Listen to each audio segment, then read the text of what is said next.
Well, good morning, good afternoon, good evening, everyone, whichever it may be. Welcome to this first episode of the Towers of Hiva podcast series, where I'm joining you from Winnipeg, Manitoba, Canada, on traditional land of the First Nations Treaty 1 territory and the homeland of the Red River Métis.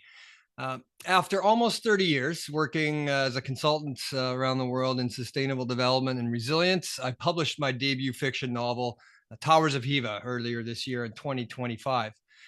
And oddly, I found myself with a lot of unanswered questions as I finished the story, as strange as that may sound.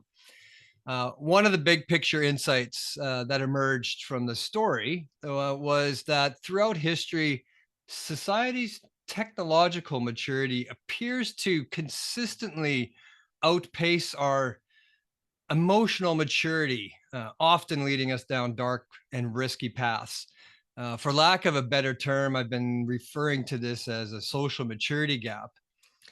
For example, why did society's mastery of the seas in the 15 to 1800s through multi-deck sailing ships, schooners, galleons, frigates, why did that have to lead then to a flourishing global slave trade?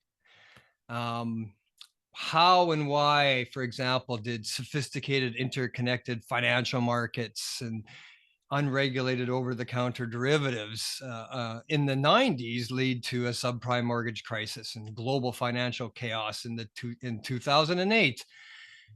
Extrapolating beyond the story that I even delved into in Towers of Hiva, why did our ability to split the atom 80 some years ago now lead to the atomic bomb, its use in nuclear proliferation? Why did fossil fuels that really developed the industrial society have to lead to then climate change and extreme weather and such that we have more intense wildfires, flood and drought these days that society is dealing with? And today, why are so many crises happening at the same time? So much so now that we have terms for it, like polycrisis, metacrisis, systemic risk. So the questions I was left with was, will our emotional maturity ever catch up to our technological maturity? Can we close this gap to avoid collapse in the age of polycrisis and ensure peaceful, sustainable, and resilient societies for everyone? This podcast is meant to get into and penetrate those types of questions and many more.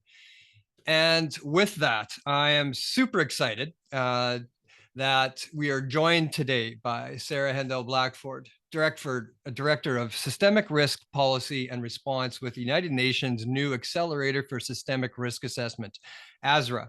And Sarah is joining us today, I believe, from France, where she resides.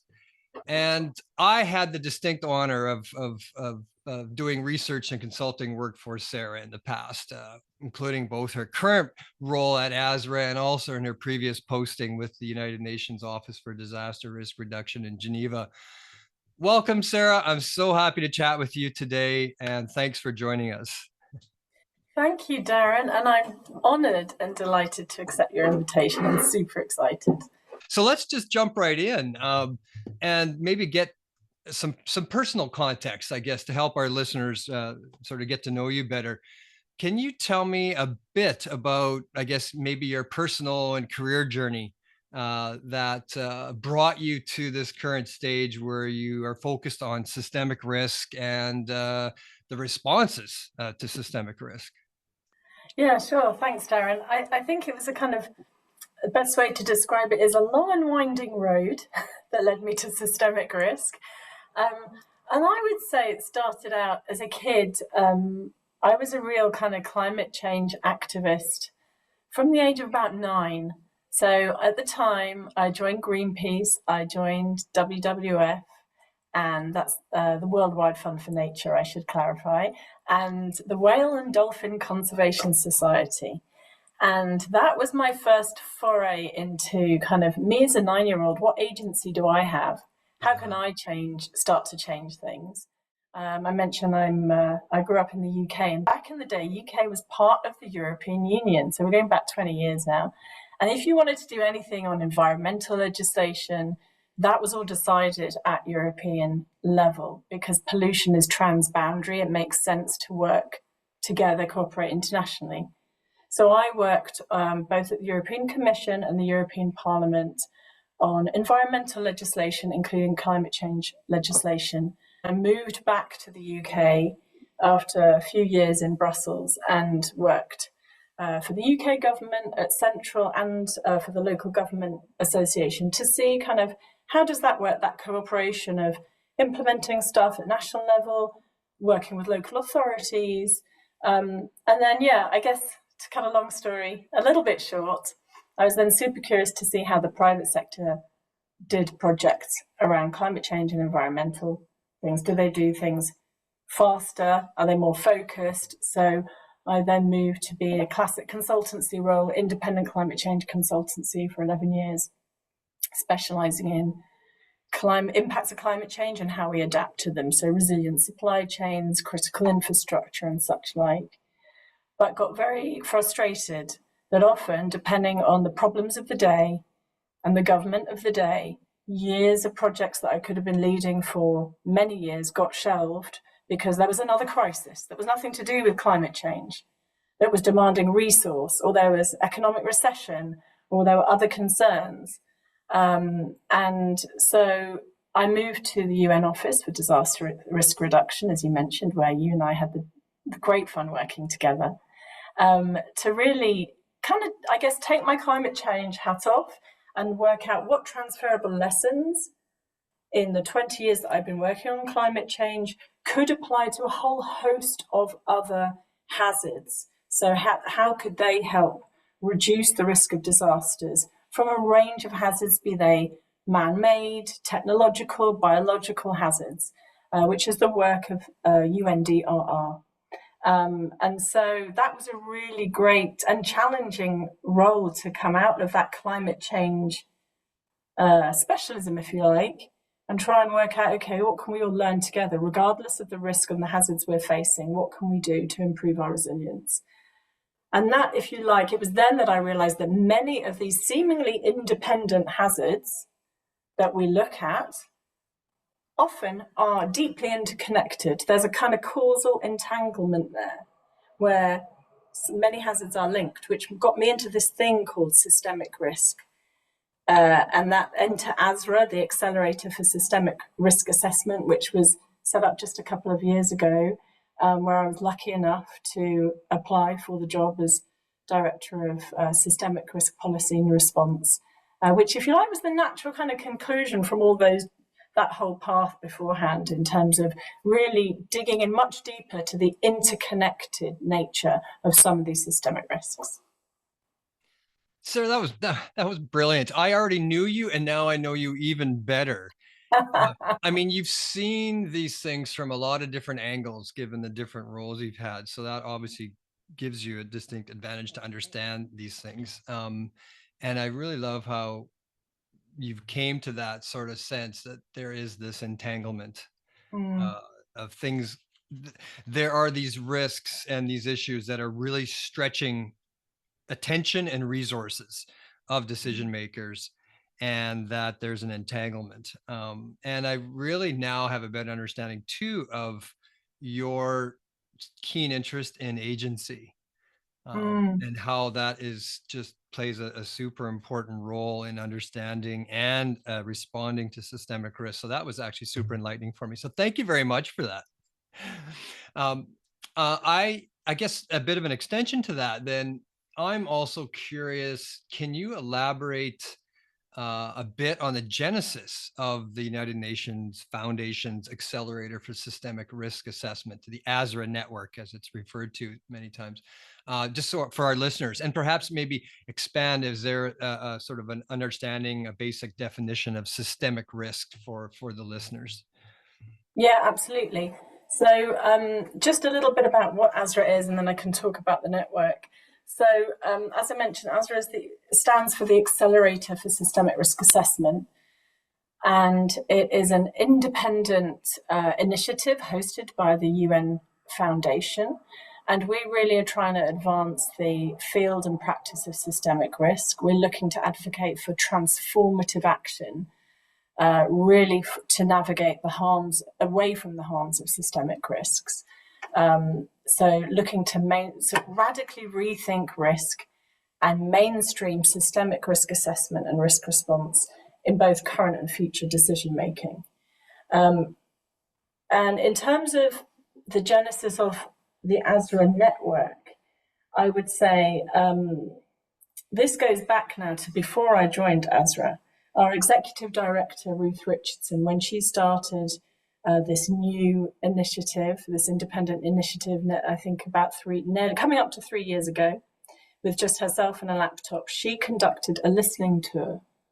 So she went around speaking to and listening to a range of risk professionals and experts across a whole range of disciplines. So climate scientists, biodiversity experts, policymakers, those in the multilateral world, those in the private sector, who are aware of the interconnected nature of the risks we face. And she undertook this listening tour to understand what is the, field of systemic risk. Where is it? Who's working on it? What is it doing? To see where best ASRA could be positioned. And what she learned and heard was the field of systemic risk was almost non-existent. It was kind of fragmented and patchy. But you had, as I said, a range of risk practitioners, from academics to those implementing projects on the ground, who were deeply aware of, as I said, these kind of causal entanglement, this interconnected nature of many of the kind of nexus issues. You can pick your combination of, is it climate change and conflict, or pandemics, or a whole range of different risks, but they interact with each other. But there was no place for that kind of what we call transdisciplinary learning to take place. By that I mean these experts in their fields to come together with others from other disciplines to really understand and unpick the deep, long-running cause of some of these risks, and understand better how does a risk potentially threaten to disrupt a whole system, and then how does it even go beyond that, cascade and move between a whole range of other systems to create a whole plethora of impacts that we face. The ASRA network comprises of over 90 different members. So they're experts in their field, from the public, private, voluntary sector, working at a whole range of scales, from the hyperlocal to the multilateral world. And they comprise of individuals in their own right, but also we have organizational members. So we work in working groups on different topics to, as I said, try and kind of break down what are the risks that we're facing, what are the type of responses we require. As I mentioned, do we have the tools? Do we have the methods already? Or where do we need to create new ways of working and new tools and methods to kind of radically rethink not just risk assessment, but also the systems that we're in now. So many of the systems we're in now, we've created. We can change them. It might feel overwhelming and insurmountable, but we are all, as individuals, part of our own system. And that comes back to agency. I would say, I challenge myself and I challenge those listening to think about what systems are you part of where you may have agency and you may be able to question, challenge, or envision a transformation towards something else. So yeah, that's kind of what the ASRA network, very broadly speaking, is trying to do. You mentioned the transdisciplinary word that you wanted to emphasize. It's just so key. And I see that in my experience over the decades, is just these issues are so entangled. Sustainability, whether it's resilience, this deep listening is such an important part of it, because there are so many pieces and there are so many perspectives needed that's just the way that is needed to really understand this multi-hazard, multi-scale, multicultural world that we live in. So wonderful that the ASRA machine is moving now and providing guidance and synthesizing information that's out there. So fabulous. Okay, let's go down now. Let's sort of get through some more layers of the onion of this conversation. Um, I so early on, ASRA created a set of operating principles Yeah, to guide its work and the discourse that it was advancing. And since finalizing and publishing Towers of Hiva, my novel, I had and reflecting on all the historic lessons that the story emerged for me relating to systemic risk, polycrisis, such as being embodied in the lived experience of the Rapa Nui peoples on Easter Island, and even the more recent examples of the subprime mortgage crisis and all the global financial risks. I've gained a much better appreciation, I think, for the breadth and depth of ASRA's principles for systemic risk assessment and response. They're more than just, a how-to guide. But they represent, and to me, it seemed that they're a new set of soft skills that we need to develop as individuals, sectors, societies. Um, so my question is, what maybe motivated ASRA to start with a set of operating principles for systemic risk assessment and response? And perhaps maybe most central to this podcast is, how did the principles come to include aspects that, say, traditional risk managers might not be accustomed to, like compassion, multiple ways of knowing, non-human sanctity, universality. These are not the typical toolbox of a risk assessor. And that's perhaps maybe the special sauce. And I'm very curious about this aspect that really is sort of helping guide ASRA itself. if we look at kind of what are the set of behaviors that led us to this moment, this polycrisis, we kind of challenged ourselves saying, well, what is the opposite of that? Could us, whatever the opposite of those behaviors be, could they be the set of principles that help us navigate away from this polycrisis? So if you look at the evidence base, one could say, okay, some of the sets of behaviors we have that have led us to this moment is a deep focus on self-interest and a deep human, some call anthropocentric focus, deep extractivist focus. So what is the opposite of taking a human-focused self-interest approach? And that's where we came to, okay, let's look at the opposite of taking an approach directed from self-interest is universal responsibility. What does that look like? What is the opposite of taking a deeply human extractivist approach, which has led us to where we are now? That could be something around putting nature at the very center instead of humans in all our activities. So valuing nature, not just because of the set of goods and services it provides us as humans, but really sanctity of nature in its own right. So we challenge ourselves to think about what that is a principle, the principle of non-human, meaning in this case, placing nature at the center, non-human sanctity. So what does it look like to take a nature-centric approach is something we challenge ourselves to ask. Other behaviors are things like rule of the few. And so what is the opposite of that? Well, we look at, okay, what is a principle around individual and collective agency? What would that look like if we implemented that? And I won't go through all of them. There are 10 operating principles, as you mentioned, but just a couple of others. Thinking about what has got us to where we are now is reductionism. Let's focus on the known, the things we know, and manage those very specifically. When in fact, as I mentioned before, our world is inherently becoming more and more interconnected through the systems we created, which brings its own complexity. So reducing things in simplistic terms doesn't necessarily help us when we're moving in the complex systems. and focusing on what we know doesn't necessarily help us, when we need to embrace and accept an element of uncertainty, and in some cases deep uncertainty, with the way some of the risks that we've created will unfold. So I love the principles-based approach. It's super wise. I encourage listeners to get on the ASRA website and look at the principles for systemic risk assessment and response, which you'll see right up on the website, and peruse that. It's a set of 10 principles you look at and think about those things in terms of how they do help us understand how we get to certain crisis situations and the principles that can help us get out of those. So thank you very much for elaborating that, because it's such a central part of it. Okay, let's go further now into another layer of I guess of the systemic risk onion.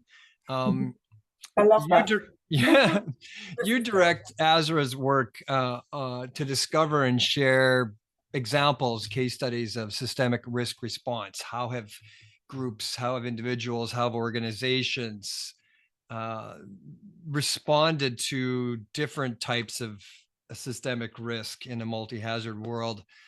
I'd love to hear some of your favorite examples. Well, maybe a bit of context into kind of what is a systemic risk response, and why do we need case studies, and how our research has kind of uncovered some gems of responses first, and then I'll dive into a couple of examples.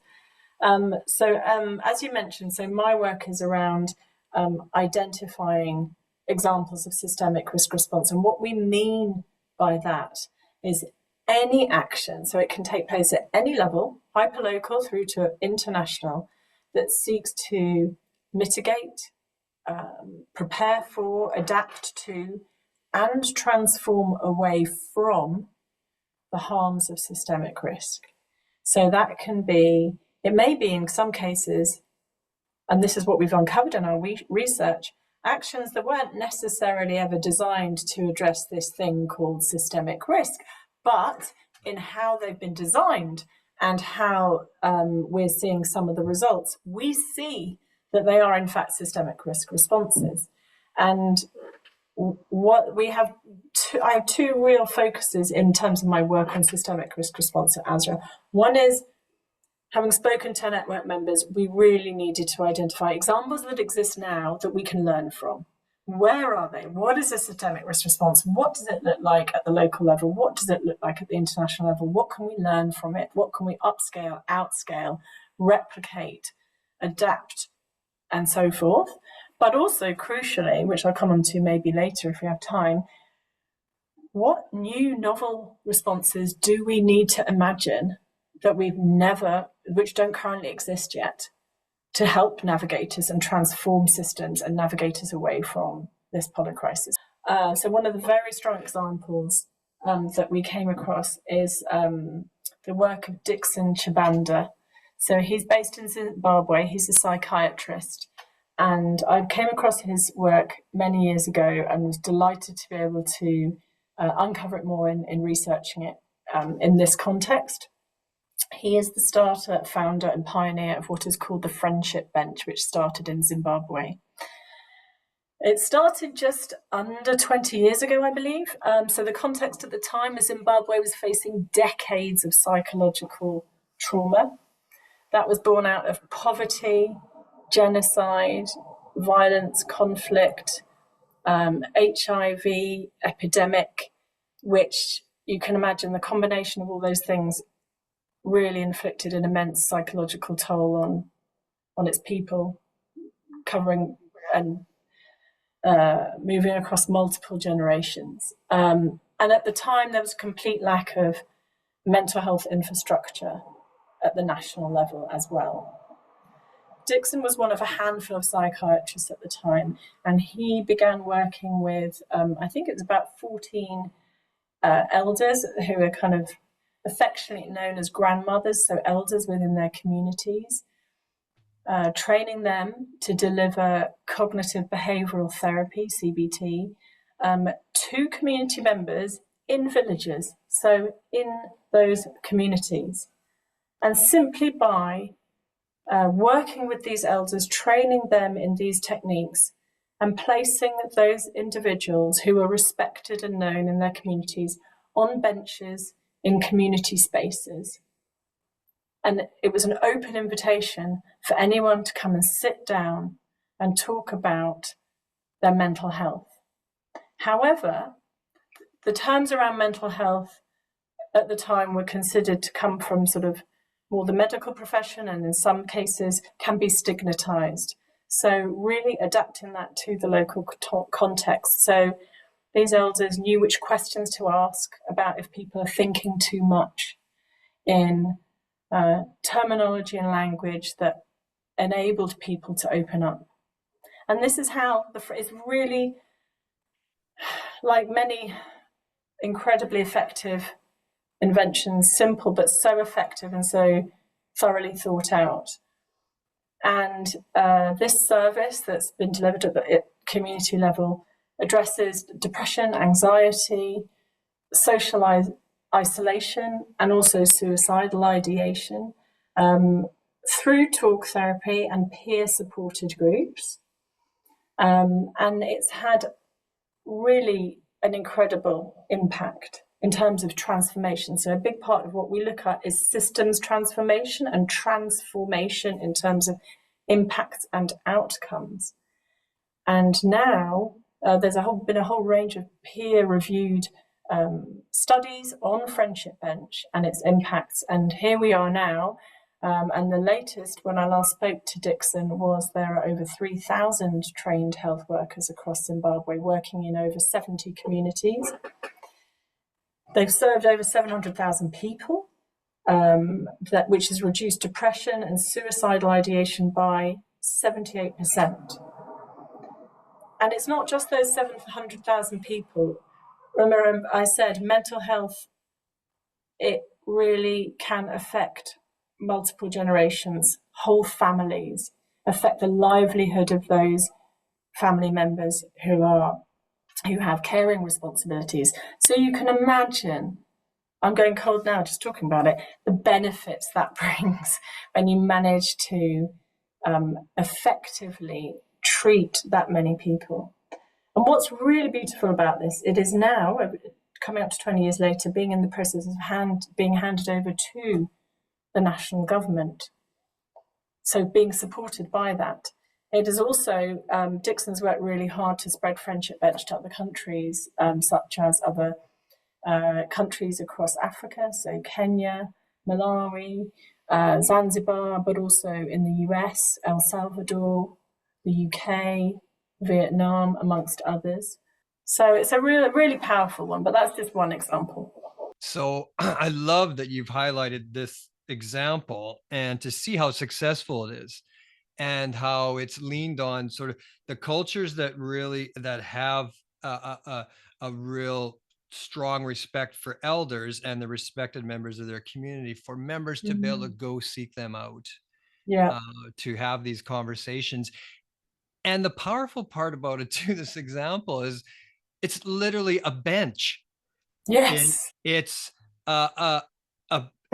the Friendship Bench is a bench for listeners. Yep. It's an elder, respected member of the community on a bench, which is an inviting atmosphere for someone to just come and talk about what they're going through. And we're going to need more and more of that, not only to, I think, to deal with the crises that we're experiencing and the trauma associated with it, but to find ways to navigate it as well.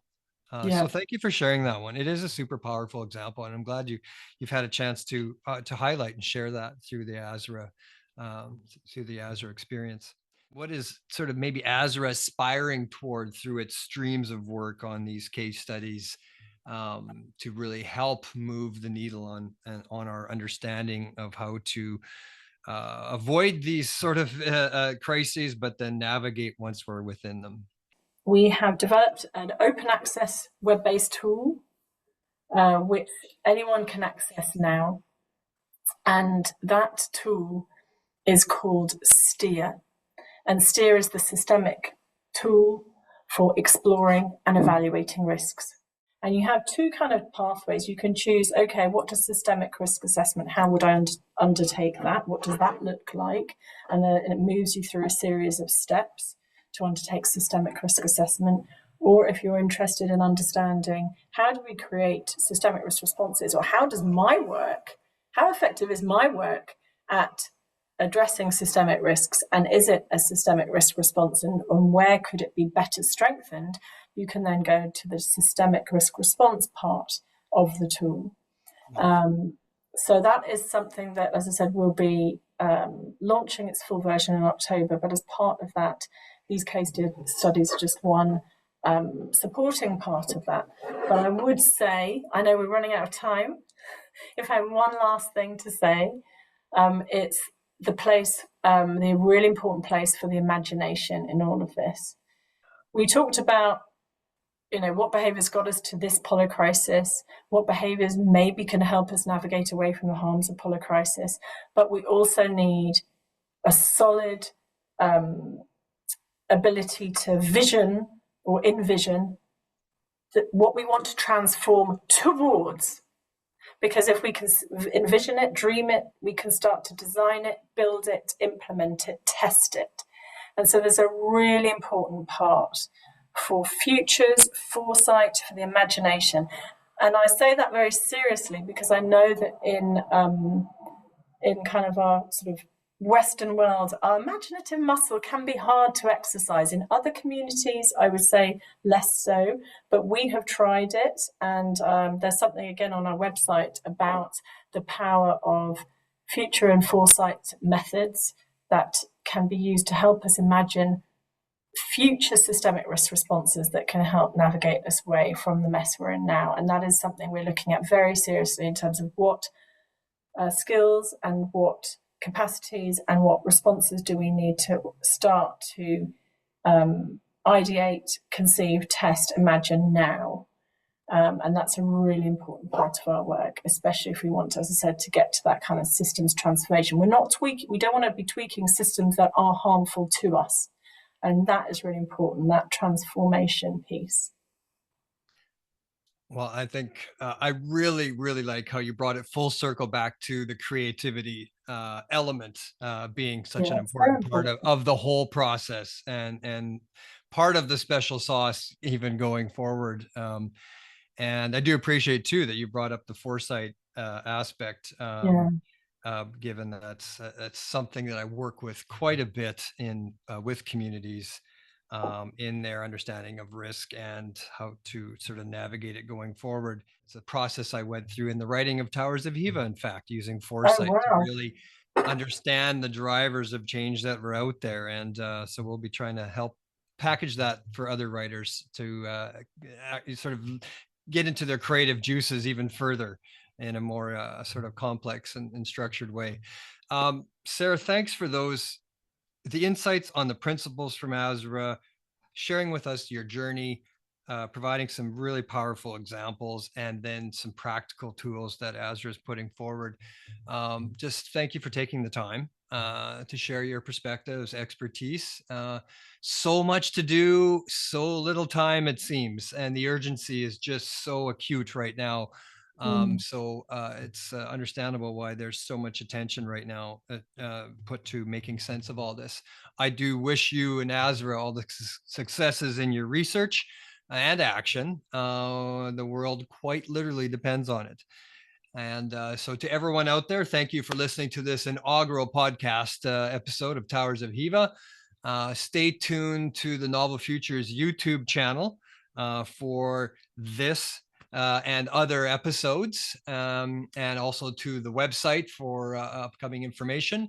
Bye for now. I wish everyone all the best in your efforts to respect history, understand the present, and explore the future of peace, sustainability, and resilience. Just one thing, if I may. Absolutely. You have the last word as the guest. I apologize. No, but it's actually to congratulate you, Darren. Massive congratulations on the Towers of Hiva.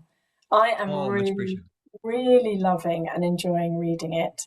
And as I said to you at the beginning of this, please I haven't reached the end and I don't want any spoilers, but I have to say it is really a deep pleasure to read, and there's so many threads, and I feel I am, yeah, undertaking a journey across many different time scales, looking at deep time, looking at, causation and creation of risk, right through to where we are now, and I'm really loving it. So it is a great read, and a heartfelt congratulations to you on 15 years of excellent work. It is excellent. Oh, much appreciated, Sarah. Yes, at heart, Towers of Eva is a story of lived experience in polycrisis and systemic risk, and the lessons and the insights that emerge from history. And so, respecting history is such an important part of the puzzle going forward. And thank you. I'm glad you're enjoying the reads, and I look forward to catching up with you again. And all the best with your work going forward, Sarah.